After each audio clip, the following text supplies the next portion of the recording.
Welcome to Sweet Life Beat Life. We hope this video helps.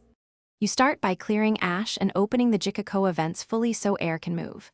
Place a small bundle of tinder in the stove center and arrange dry charcoal loosely around it in a pyramid. Light the tinder with one match or lighter. Don't smother the flame.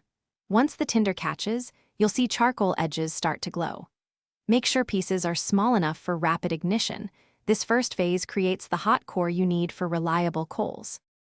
Once the initial pieces glow, gently add slightly larger charcoal around the hot core, avoiding burying the embers.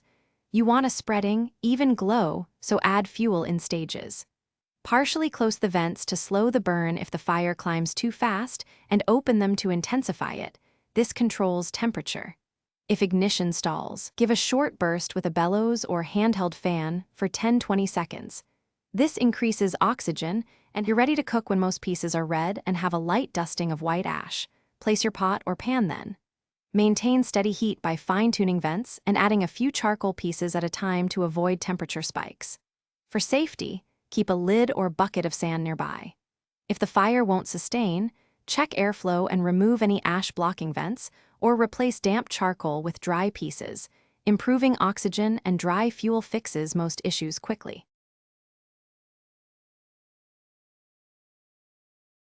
Thanks for watching. Consider subscribing if we helped you.